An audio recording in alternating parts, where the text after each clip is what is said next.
Halo, assalamualaikum warahmatullahi wabarakatuh. Berjumpa lagi dengan Pak Mun, dan video kali ini kita akan membahas lagi terkait dengan SIBAI ya, Sistem Informasi Anak Yatim ya. Jadi ini hanya ada di Provinsi Aceh dan hanya berlaku di Provinsi Aceh karena ini memang programnya pemerintah Aceh ya. Jadi ini hanya untuk teman-teman yang berada di Provinsi Aceh.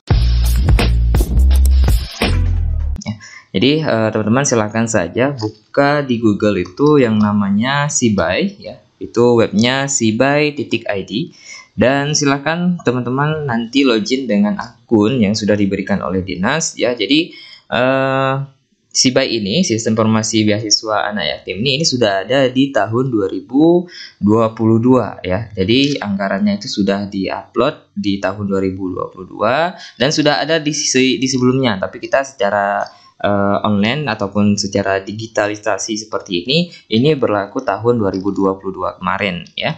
Sebelumnya kita dokumen manual ya, dari kertas ke kertas, dan sekarang lebih cepat lagi karena memang kita menggunakan yang namanya web ya. Dan saat teman-teman sudah memperoleh yang namanya akun dari dinas, silahkan teman-teman pilih tahun anggaran ya. Jadi kita pilih tahun anggaran 2023 ya. Jadi untuk siswanya kita usulkan sekarang, nanti tahun anggarannya ataupun tahun upload anggarannya itu di tahun 2023 ya. Nah, setelah login teman-teman bakal melihat, jadi setiap kabupaten itu di Provinsi Aceh itu berbeda ya, berbeda jadwalnya. Dan untuk kabupaten ini tinggal 1 hari lagi, yaitu batasnya 15 September 2022. Yang saya buka adalah akun untuk Kabupaten Aceh Utara ya. Nah, jadi di sini ada batas inputannya. Nah, sekarang untuk menginput ya, jadi kita mulai dari dari siswa baru dulu. Nah, jadi untuk menginput data peserta didik itu ada di menu inputan ya. Jadi teman-teman scroll aja di bagian kanan ataupun sebelah bagian kiri ya. Bagian kiri di bagian inputan, teman-teman klik aja di sini. Nah, di sini ada yang namanya form siswa. Teman-teman klik form siswanya ya. Di bagian inputan klik sekali, kemudian muncul form siswa ya.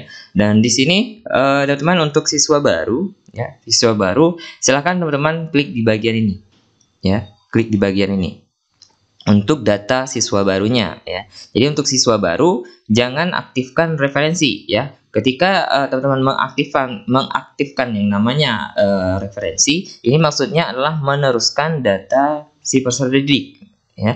Jika peserta didiknya sudah lulus, sudah mutasi ataupun tidak lagi aktif di sekolah teman-teman, itu tolong jangan diteruskan lagi ya. Artinya jangan dinaikkan lagi data siswanya, karena yang dihitung di sini adalah siswa aktif ya, siswa aktif dan belajar di sekolah ya. Nah, jadi yang didata adalah data siswa yatim atau yang piatu ya, yatim piatu ya. Jadi seperti itu ya. Nanti kita bakal mengisi data-datanya seperti ini. Nah, kemudian ini saya mulai dari data siswa yang memang dia itu siswa baru, artinya dia baru yatim ataupun piatu, artinya bukan data siswa yang sebelumnya. Nanti data siswa sebelumnya kita klik data referensi, dan kemudian dia akan kita cek validasinya ya. Jadi saya mulai dulu dari siswa baru karena memang nanti ada pertanyaan bagaimana dengan siswa barunya Pak Mun, cara kita menambah data siswa tersebut. Nah, jadi cara menambah siswa baru ya, yang baru-baru aja terdata yatim di sekolah, itu klik aja di bagian ini ya. Jadi sebelumnya data siswa, sebelum kita membuat naikkan sebagai data siswa yatim piatu, itu pastikan dulu teman-teman sudah membuat rekening atas siswa tersebut ya. Jadi kita sebagai komponen sekolah ataupun pihak sekolah itu harus memberitahukan kepada peserta didik untuk dibuka rekening atas nama dia pribadi ya. Khususnya kalau rekening kita daerah itu Bank Aceh Syariah ya. Nah, kemudian kita lengkapi datanya sini. Di sini adalah data siswa ya. Dan di sini juga di bagian ini adalah data nama siswa sesuai dengan nama buku banknya ya, karena di sini akan ada verifikasi akan ada verifikasi nomor rekening dan nama, ya, atas nama siapa buku rekeningnya dari pihak bank syariah Bank Aceh Syariah itu sendiri, ya.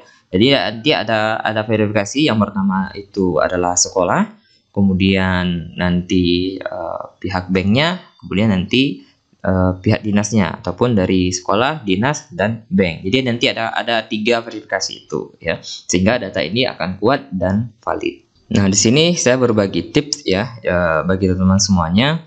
Jadi ketika teman-teman akan mengisi NSN itu coba buka juga dengan web SP Datadik. Kemudian di sini nanti teman-teman klik di bagian siswa.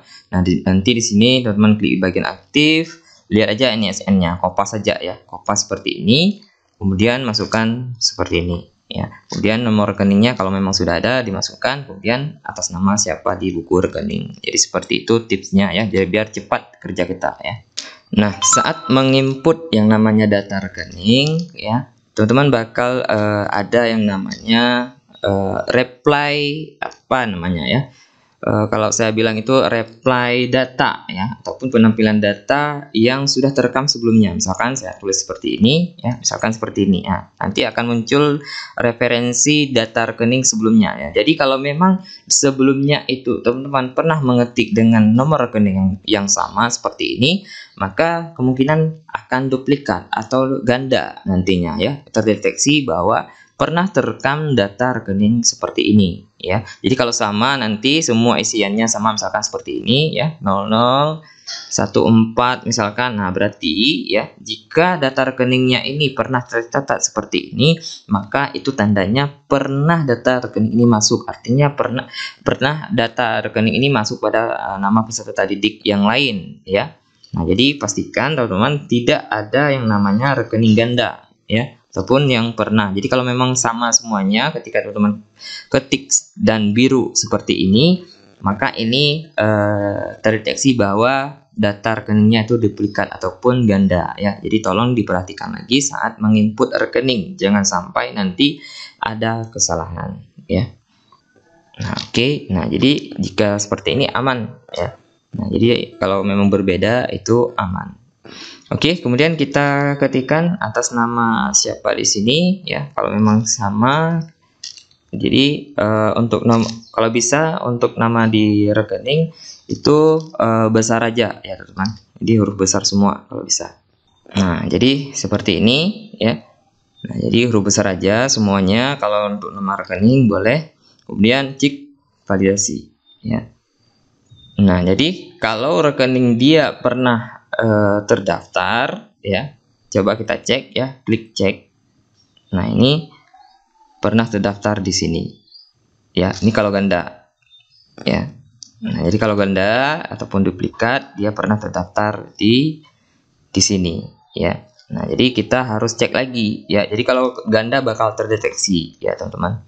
Nah, jadi ya, ini contohnya, contoh yang bakal saya buat ya. Nah, setelah terdaftar kita data seperti ini ya, kemudian teman-teman cek validasi. Nah, jadi cek validasi ini bertujuan untuk mengecek data peserta didiknya ya, dan melengkapi data lainnya ya. Nah, kemudian untuk telepon sekolah ini bisa digunakan untuk nomor nomor kepala sekolahnya ya. Jadi kalau memang ada apa-apa dengan data peserta didiknya bisa dihubungi sekolahnya, ini data orang tuanya ya, dan nanti akan diminta di sini juga nomor HP orang tuanya. Nah, jadi seperti itu cara pengisiannya. Silahkan teman-teman lengkapi ya. Di sini adalah nomor HP sekolahnya, kemudian nama panggilannya ya. Jadi silahkan di sini diketikkan misalkan ini namanya, kemudian kelasnya ya, kelasnya bisa teman-teman lihat di sini di SP Datadik ya. Untuk kelas di sini bisa lihat. Kemudian di sini kita isikan kelas 2, kemudian tempat tanggal lahirnya ya. Di sini juga ada ya, ataupun buka aplikasi Dapodiknya juga bisa di sini. Jadi biar tidak salah-salah ketika kita mengisi data peserta didiknya, atau bisa lihat di dokumen kependudukannya, misalkan kakte ataupun kakaknya ya. Nah, setelah menentukan nama panggilan, kelasnya, tempat tanggal lahirnya ya, jadi di sini Ini duluan duluan bulan, kemudian tanggal, kemudian 2015 ya. Jadi untuk mengisinya jadi seperti itu. Misalkan ini saya hapus kembali. Nah, misalkan saya hapus ini ya, teman-teman. Jadi biar teman-teman paham ya. Jadi kalau ini adalah month, kemudian D ini adalah date, kemudian ini YY adalah years. Jadi duluan kita isikan yang namanya month dulu ya. Jadi bulan dulu di sini kita isikan bulannya. Nah, jadi untuk mengisi data tanggal lahir itu dimulai dari bulan, bulan, tanggal dan tahun ya. Sini bulan 8, kita ketik 08, kemudian tanggal 10, kemudian 2015 ya. Nah, di sini berarti bulan 8 tanggal 10 ya, 2015, dan kemudian akan terdeteksi umurnya secara otomatis. Kemudian kita tentukan nih ya, kita tentukan jenis kelaminnya apa, kemudian statusnya apa ya, kemudian anak keberapa ya, kemudian pilih agamanya apa, kemudian alamat dia sekarang.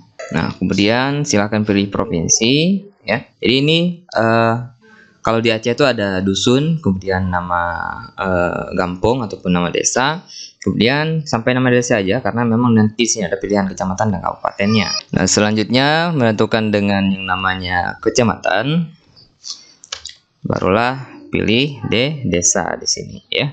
Nah, jadi kalau sudah, silahkan masukkan nama ayah kandungnya di sini. Nah, selanjutnya silahkan ya ketikkan nama ayah kandung. Misalkan di sini pilihannya meninggal karena kita memang sudah memilih di sini adalah yatim, maka otomatis data ayahnya bakal nah, jadi otomatis nanti di sini bakal meninggal seperti ini. Kemudian meninggal kenapa ya? Kemudian kita pilih lagi nama ibu kandungnya di bagian ini, kemudian pekerjaannya, nicknya, kemudian provinsi ya. Karena tadi kita pilih adalah yatim, maka ibunya di sini pilihannya tetap masih hidup ya. Nah, kemudian nanti di sini ini nama informasi banknya, kemudian apakah pernah mendapatkan beasiswa. Kalau memang pernah, silakan diisi pernah. Kalau memang belum pernah, tidak pernah ya.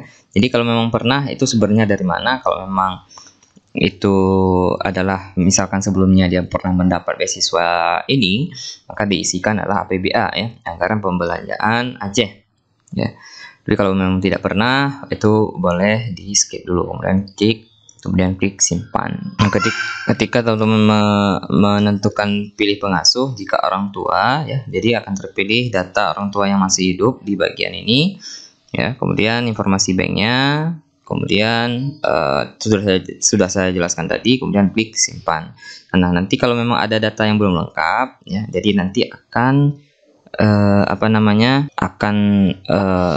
ada merahnya. Nah, di sini misalkan nomor HP-nya berarti belum terisi tadi, makanya merah. Jika sudah, klik simpan. Nah, jadi berhasil ya. Nah, jadi ini sudah berhasil tersimpan. Teman-teman bisa lihat di sini. Oke, tadi kita menginput yang namanya data siswa baru. Nah, jadi bagaimana dengan data siswa yang pernah ada, Pak Mon? Nah, jadi data yang pernah ada, teman-teman masuk lagi di bagian inputan, ya, sama seperti tadi, kemudian form siswa. Nah, jadi untuk data siswa ketika kita masukkan, itu tetap di data form siswa, ya. Nah, jadi kita akan kita bahas terkait dengan bagaimana ya cara meneruskan data siswa yang di tahun 2022 ya, anggarannya untuk kita naikkan di tahun 2023. Artinya kita meneruskan data yang lama untuk kita usulkan menjadi data siswa yatim yang terbaru. Kita aktifkan referensi ya. Teman-teman silahkan ketik saja sedikit dari data siswanya. Misalkan ini ya, ini dia pernah terdata, jadi kita nggak menginput data ulang lagi ya, jadi tidak ada yang namanya data ganda, tapi kita meneruskan lagi. Nah, kemudian cek validasi, kemudian di sini sudah ada data-data lama dia ya, silakan dilengkapi ataupun dilakukan perubahan jika memang dia misalkan dari awalnya jadi yatim kemudian nanti jadi yatim piatu, dari dulunya dia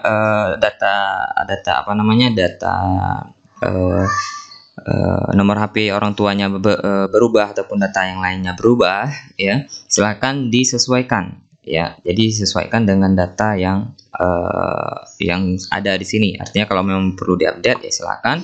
Kalau tidak perlu diupdate ya tinggal dipilih nama kelas saja dan di save. Jadi seperti itu ya. Nah, kita tentukan dia sudah kelas 5 ya di sini. Kemudian di sini hanya melengkapi nomor telepon kepala sekolah. Selanjutnya kita isikan ini checklist, kemudian klik simpan dan sudah tersimpan di sini ya. Nah, jadi bagi teman-teman, ketika teman-teman sudah yakin dengan data peserta didiknya ya. Nah, di sini teman-teman akan melihat data laporan bagian ini.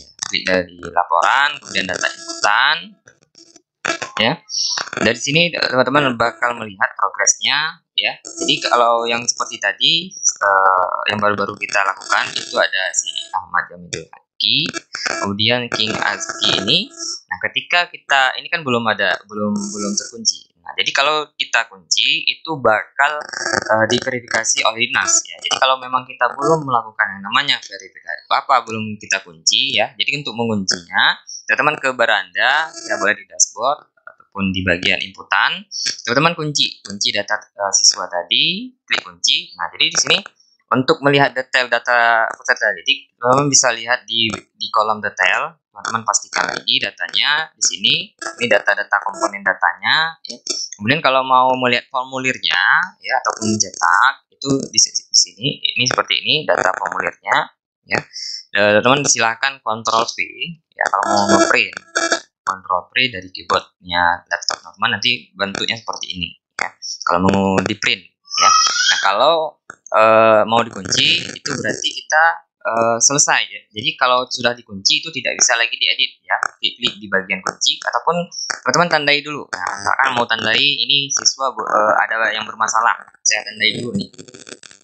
Saya tandai dulu data siswanya yang bermasalah ataupun yang mungkin belum selesai datanya ataupun belum lengkap ya. Jadi kita tahu, oh ini data-data yang belum saya lengkapi.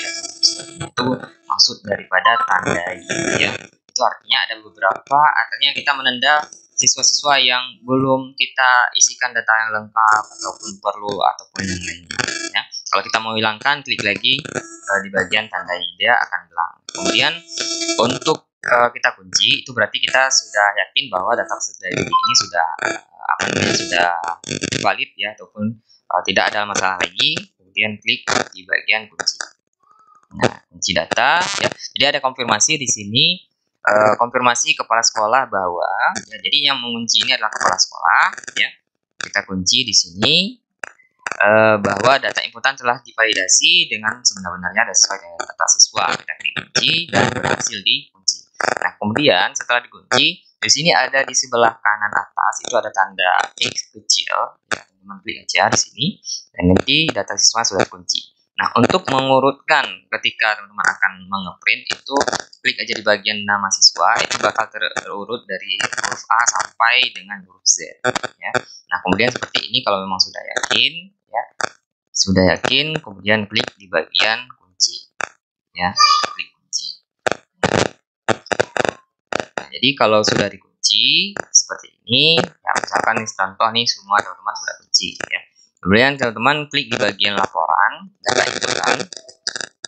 Ya. Nah, di sini teman-teman bakal mengidentifikasi data semuanya dan di sini ada tahapannya ya, dikunci oleh OPS artinya operator yang di sekolah, kemudian diverifikasi oleh bank, nanti dikunci kembali oleh dinas yang bahwa data peserta didik ini sudah diverifikasi ya. Jadi untuk di dinas kita kembalikan data file ini, kita rekap tanda tangan kepala sekolah itu di print preview. Jadi datanya seperti ini nanti. Seperti ini, silahkan di Ctrl V saja. Nah, teman-teman print, nanti di sini harus ada tanda tangan kepala sekolah ya, dan di bawah dan di laporannya ke dinas untuk di verifikasi kembali oleh dinas ya. Jadi seperti itu Bapak Ibu. Sedikit informasi dari saya. Kalau memang ada yang lainnya silahkan di komen nanti kalau memang ada hal-hal yang memang teman-teman tidak paham ya terkait dengan penginputan ini. Jadi semuanya di sini ada waktunya ya. Jadi kalau memang sulit kunci, bagaimana cara membukanya, Pak? Nah, untuk membukanya itu silakan lapor ke admin dinasnya di bagian SIBAI, ya, Situs Informasi Beasiswa Anak Yatim. Jadi setiap dinas di kabupaten itu ada yang namanya admin dinas ini. Jadi untuk yang sudah terkunci, misalkan teman-teman ada perbaikan data, itu harus melapor ke dinas dulu, barulah dibuka kembali dan bisa edit. Oke, mungkin itu yang dapat saya sampaikan. Lebih dari kurang saya mohon maaf. Saya akan dulu. Assalamualaikum warahmatullahi wabarakatuh. Sampai jumpa di video selanjutnya.